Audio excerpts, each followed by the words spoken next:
Hey everybody, it's your boy Jack here. Today in this video I'm going to be doing a comic spotlight on this comic right here. Boom!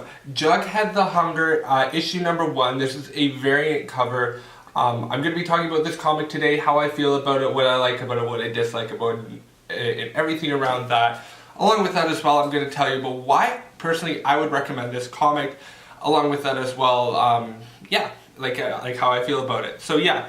Firstly, Jughead the Hunger is by the Archie's comic group. It is a comic based around Archie and Jughead. And what would happen if Jughead himself would become a werewolf, and how he would react with it.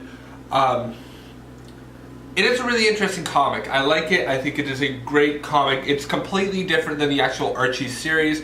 And from what I know about the Archie's comic group, it's something that they've been doing a lot lately because they're trying to separate themselves from the actual Archie comics themselves. They're trying to institute the whole idea of having, being open and available to different genres.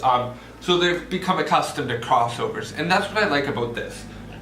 You get a really clear crossover, and you get an idea of Jughead as a character, and you get the idea of Riverdale and how Archie and Betty and Veronica are sort of affected by Jughead and his recent news, and how he found out that he himself has become a werewolf. And it's a well-told story. What I like about the story itself is that they tell it in a way that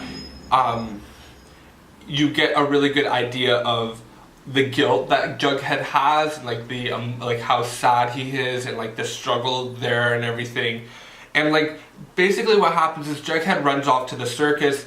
And it's just a really sad story because it's okay, you could always expect that Jughead himself would be the person to run off to the circus.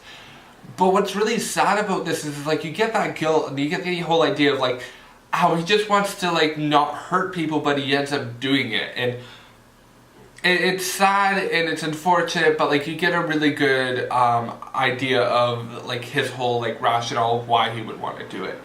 Overall though, Jughead the Hunger is a really good comic. Because of the fact of the other side as well, you get the whole idea of it's not now just Jughead, it's other people as well. Yes, stuff's going on behind me, but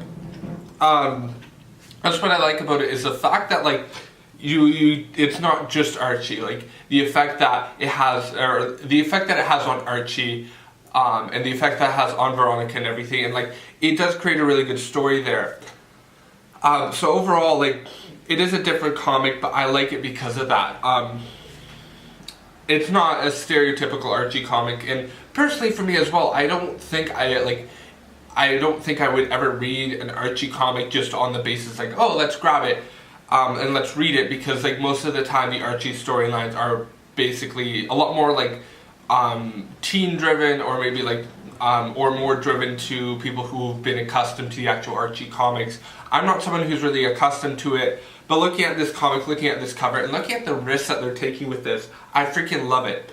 Overall, Jughead the Hunger is a great comic, and that's what I like about it.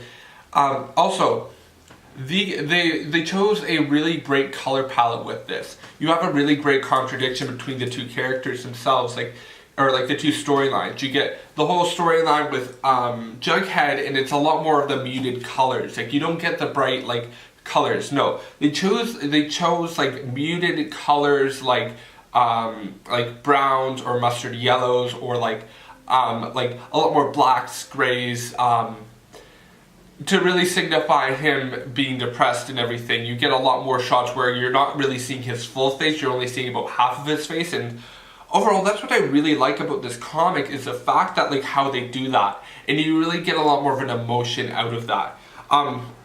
Along with that as well, you get that whole the way that they show Riverdale and Archie is a lot more bright and happy, and there are a lot more you're getting a lot more reds, blues, and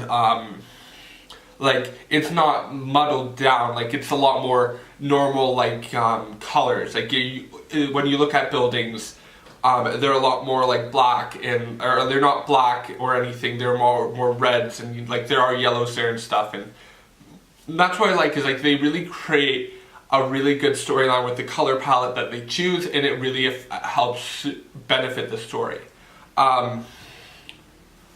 Overall as well, that's just what I like about it. I think it's a great story. I like that they're doing something different with like Jughead and the other characters. And yeah, overall, that's what I like about it. Have you, question I have for you. Have you read Jughead the Hunger issue #1? I know this is like a variant cover, one that's hard to find, but I like the cover of it. So yeah, overall, I really do like Jughead the Hunger. I like it because it's a different comic than the actual Archie comics themselves. It really puts a huge spotlight on Jughead himself, and you get a really clear idea of Jughead and everything. And like, it's a well-told story through color tones and like through color palette, like a very clear color palette, and through a very good like story. So yeah, overall I really do like this comic. I'm 100% going to give it a 5 out of 5.